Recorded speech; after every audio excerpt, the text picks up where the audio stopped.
오늘도 예배하는 순창제일교회 모든 믿음의 백성들 가운데 하나님이 예배하신 귀한 은혜가 충만케 채우시기를 원합니다. 한 청년이 편의점에서 알바를 하고 있을 때였는데 한 남자 손님이 들어오더니 이렇게 물었습니다. 여기 용기도 파나요? 알바라는 청년이 이렇게 진지하게 대답을 했습니다. 저희는 용기는 팔지 않습니다. 그러나 용기는 어느 누구에게나 마음속에 있습니다. 그렇게 대답을 했습니다. 그래서 남자 손님이 이렇게 대답했어요. 그런 용기 말고요. 락앤락 같은 것 말입니다. 라고 했다는 것입니다. 코로나19 시대에 우리가 가장 많이 듣게 되는 말이 힘들고 어렵다라는 말입니다. 코로나19로 인하여 전 세계적으로 코로나19 확산 이후에 불안증과 우울증 유발률이 2배 이상 높아졌다라는 경제협력개발기구의 발표가 있었습니다. 한국인은 코로나19 이후에 우울감을 느끼거나 우울증이 있는 비중이 36.8%로 조사 대상 15개 국가 중에 가장 높게 나타났습니다. 코로나 블루라는 뜻은 코로나19와 우울 기분을 뜻하는 블루가 합해진 신조어입니다. 코로나 블루 우울증을 호소하는 사람들은 불면증, 두통, 어지럼증, 소화불량, 불안감들을 자주 느낀다고 합니다. 심각한 우울증을 위해서 의료진의 검진이나 약물 복용이 도움이 되겠지만은 코로나19로 인해서 내 마음이 심각한 상황으로 가기 전에 이 시국을 어떻게 바라볼 것인지, 어떻게 나의 마음을 다스릴 것인지 스스로 찾아야 할 시기인 것 같습니다. 사람들은 불안해하고 이 어려움을 어떻게 극복할 수 있을까 걱정이 태산입니다.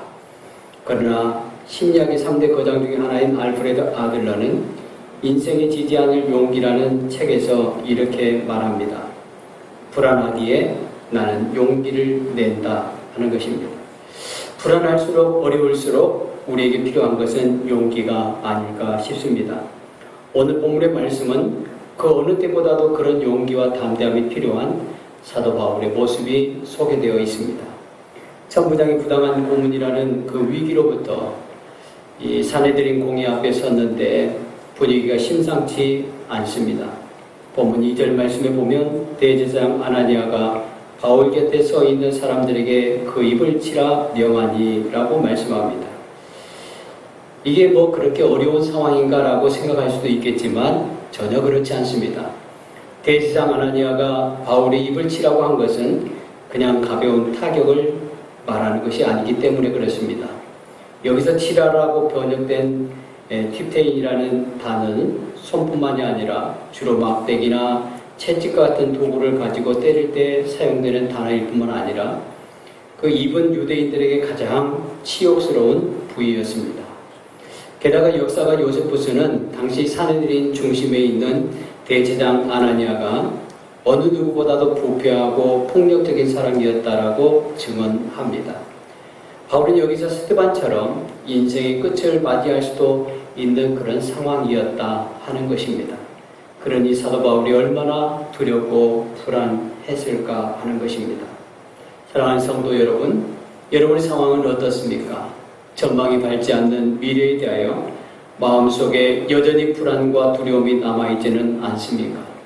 혹시 내 마음속에, 내 인생에 여기서 끝이라는 그 생각이 들지는 않습니까?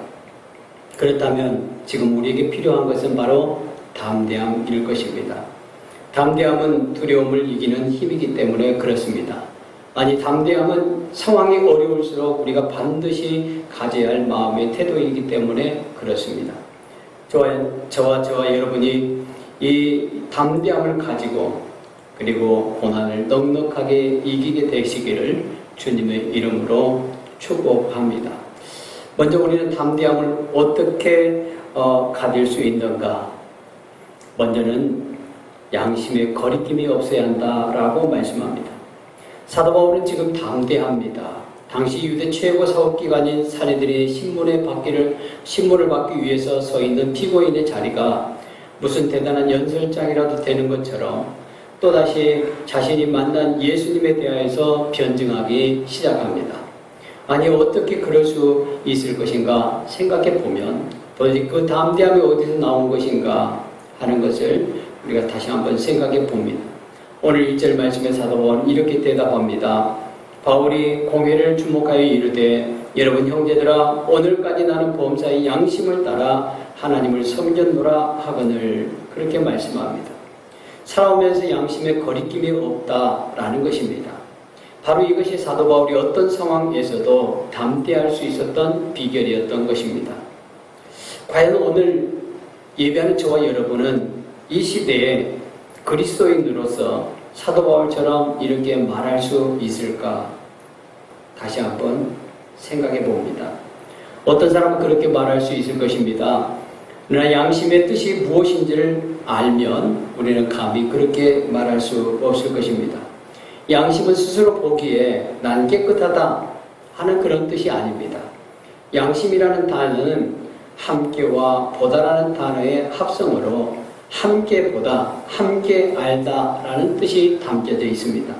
다시 말해서 양심이라는 것은 자기의 보기에 깨끗한 사람이 아니라 자신은 물론이거니와 다른 사람들과 더 나아가 하나님께서 함께 보셔도 깨끗한 사람이라는 뜻입니다. 여러분은 깨끗합니까? 양심에 거리낄 것이 없습니까? 존 메가더는 그의 책 양심 실종에서 오늘날의 교회를 향하여 안타깝게 이렇게 말합니다. 교회 전체가 건강한 양심이 영적으로 얼마나 중요한지를 잊어버렸다 하는 것입니다. 믿지 않는 사람들 이야기가 아닙니다. 교회, 믿는 사람들의 공동체가 양심을 상실했다는 것입니다. 저와 여러분의 양심이 상실했다는 것입니다. 그리고 그 결과 저와 여러분 담대함을 잃어버렸습니다. 세상을 변화시키기는커녕 당신이나 잘하세요 라는 말 앞에 무기력할 뿐입니다. 왜 이렇게 되었습니까? 왜 세상의 빛과 소금으로 살아가야 할 우리가 그 빛나는 정체성을 잃어버렸습니까? 하나님의 그 구원하심에 성결하게 하신 그 은혜에 왜 우리는 믿음으로 정직하게 응답하지 못하고 있는가 하는 것입니다. 존 메가더는 그 이유에 대해서 이렇게 말합니다. 죄의식과 죄에 대해 보이는 사회의 관대한 태도에 교회가 물들었기 때문이다 라고 말합니다. 이게 무슨 뜻입니까? 죄를 죄라고 말하지 아니하고 죄를 심리학적인 질병으로 취급하면서 이 사회뿐만 아니라 교회가 죄에 대해서 관대해졌고 그 결과 양심이 사라졌다는 것입니다. 죄를 죄라고 말하지 않는 사회, 그 세속화된 사회 속에서 물들어간 교회도 언제부터인가 죄를 죄라고 말하지 않게 되었다 하는 것입니다. 그렇다면 사도 바울은 과연 이런 내면의 상처나 잘못된 습관을 반복하는 그런 기질이 없었을까 하는 것입니다. 왜 없었겠습니까? 그러나 사도 바울은 심리학적으로 자신을 진단하면서 자신의 죄를 가리우지 않았습니다. 오히려 사도 바울은 심리학이 아닌 하나님 말씀 앞에서 자신의 죄인 중에 죄인임을 고백했습니다. 디모데전서 1장 15절 말씀에 미쁘다 모든 사람이 받을 만한 이 말이여 그리스도 예수께서 죄인을 구원하시려고 세상에 임하셨다 하였도다. 죄인 중에 내가 괴순이라 라고 고백을 합니다. 사랑하는 성도 여러분, 담대하게 삶을 열어가고 싶습니까? 어떤 고난과 역경 안에서도 담대하게 살아갈 수 있는 깨끗한 양심을 갖고 싶습니까? 그렇다면 먼저 죄를 죄라고 인정할 수 있어야 합니다. 내 안에 아직도 죄를 반복해서 짓게 하는 그 성향을 죄라고 인정할 수 있어야 합니다. 그리고 그 죄에서 돌이켜야 합니다. 그것이 우리로 하여금 담대하게 삶의 발걸음을 내딛게 하는 능력이 될 것입니다. 한 발 더 나아가서 어떻게 담대한 삶을 살 수 있을 것인가? 그것은 복음의 확신이 있어야 한다는 것입니다. 저와 여러분은 어떤 확신을 가지고 있습니까? 예수 믿으면 영생을 얻는다. 예수 믿으면 인생이 바뀐다는 복음의 확신을 갖고 있지는 않습니까? 사도 바울이 어떻게 그렇게 담대할 수 있었을까? 선한 양심 때문인가? 맞습니다. 그러나 반드시 선한 양심 때문만은 아닙니다. 그가 정말 담대할 수 있었던 것, 그것은 그의 마음속에 있는 복음, 십자가에 죽으신 예수께서 부활하셔서 우리의 구주와 주님이 되신다는 분명한 확신 때문이었습니다. 오늘 본문 6절 말씀을 보면 사도 바울이 그중 일부는 사두개인이요 다른 일부는 바리새인 줄 알고 공회에서 외쳐 이르되 여러분 형제들아 나는 바리새인이요 또 바리새인의 아들이라 죽은 자의 소망 곧 부활로 말미암아 내가 신문을 받노라 라고 말씀합니다. 왜 이 이야기를 꺼냈을까? 어떤 신학자들은 그렇게 얘기합니다. 부활을 믿지 않는 사두개인들과 바리새인들을 분열시켜서 그 덕을 보려고 했다라고 해석하는 분들도 있습니다. 하지만 사도 바울이 어떤 사람입니까? 사도 바울은 빌립보서 1장 20절 말씀에 보면 이렇게 고백합니다. 나의 간절한 기대와 소망을 따라 아무 일에든지 부끄럽지 아니하고 지금도 전과 같이 온전히 담대하여 살든지 죽든지 내 몸에서 그리스도가 존귀하게 되게 하려 하나니라고 말씀합니다. 사도 바울은 살려고 부활이라는 주제를 꺼낸 것이 아니라는 것입니다. 그렇다면 사도 바울이 왜 이 상황에 이 어려운 부활이라는 주제를 꺼냈을까 하는 것입니다. 상황이 점점 더 어려워지는데 부활이라는 주제를 왜 꺼냈을까? 그것은 사도 바울은 부활에 대한 확신이 있었기 때문이다라는 것, 복음에 대한 확신이 있었기 때문이다라는 것입니다. 사랑하는 성도 여러분, 그렇다면 과연 오늘 우리에게는 이 확신이 있는가 하는 것입니다. 복음에 대한 확신, 복음을 전하면 그들도 살 수 있다는 우리의 확신이 있는가 하는 것입니다. 우리가 반드시 기억해야 할 것, 확신은 우리를 담대하게 만든다 하는 것입니다. 그리고 마지막으로 어떻게 이런 담대한 삶을 살 수 있습니까? 함께 하시는 주님께서 우리를 지키신다는 믿음이 있어야 합니다. 예수 그리스도를 만나 선한 양심을 따라 복음의 확신을 갖고 있다면 두려울 것이 없을 것입니다. 하지만 실제 삶을 살다 보면 그럼에도 불구하고 우리는 여전히 두려움을 경험한다는 것입니다.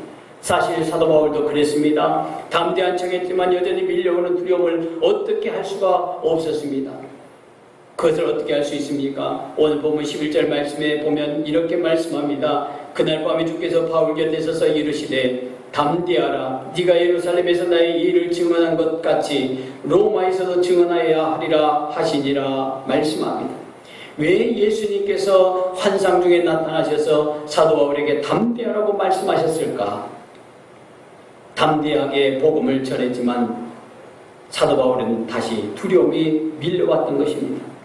부활에 대한 이야기를 꺼내자 사도 바울, 바리새인과 사두개인이 그 다툼이 생겨서 분위기가 더욱더 험하게 됐습니다. 본문 10절 말씀에 보면 큰 분쟁이 생기니 천부장은 바울이 그들에게 찢겨질까 하여 군인을 명하여 내려가 무리 가운데서 빼앗아 가지고 영내로 들어가라 하니라 말씀합니다. 사도 바울의 몸이 찢겨질 수 있는 상황이 되었다라는 겁니다. 겨우 천부장의 명령으로 무리 가운데 빠져나올 수가 있었습니다. 찢겨지기 직전까지 갔다가 구출된 것입니다.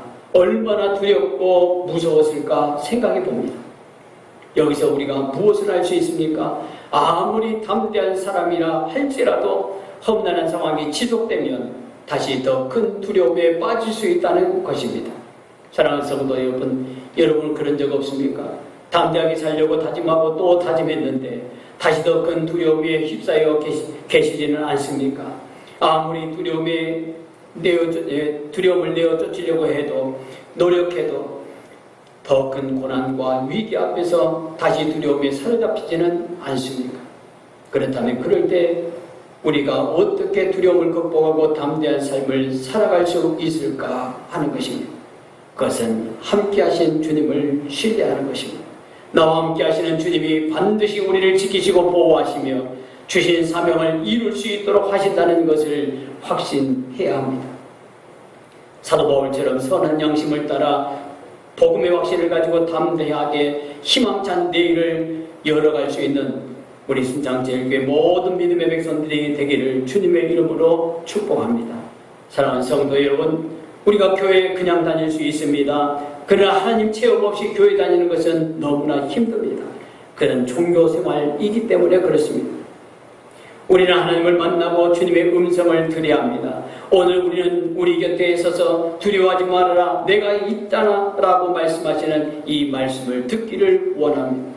또 우리 눈을 열어서 나와 내 가정 그리고 직장을 넘어서 민족과 세계 열방을 보는 눈을 열어주시기를 원합니다. 주님의 격려와 주님의 비전을 품은 사람들이 되어야 할 것입니다. 오늘 우리는 주님의 격려로 그리고 주님 주신 비전으로 세상을 이기게 되기를 주님의 이름으로 축복합니다. 사도 바울이 이방인의 사도가 된 것은 전적인 하나님의 은혜였습니다. 그 은혜로 부름을 받았기에 사도 바울은 하나님의 뜻을 따라서 충실하게 주신 사명을 감당하기만 하면 되었습니다. 주님이 그의 곁에 있어서 그를 위로하고 그를 지켜주셨습니다. 마찬가지로 하나님은 우리에게 은혜를 베풀어 주셨습니다. 우리 배후에서 우리를 향한 하나님의 뜻을 이루기 위하여 우리를 위하여 싸우시고 일하십니다. 우리 곁에서 위로하시는 주님의 음성을 듣기를 바랍니다. 어떤 형편과 어떤 처지에서도 염려하지 않고 좌절하지 않고 주님을 붙들면서 회복을 경험하고 주님의 주신 사명을 향하여 담대히 나아가며 이름도 없이 빛도 없이 수고하는 우리 순창제일교회 모든 믿음의 성도들이 되시기를 주님의 이름으로 축복합니다.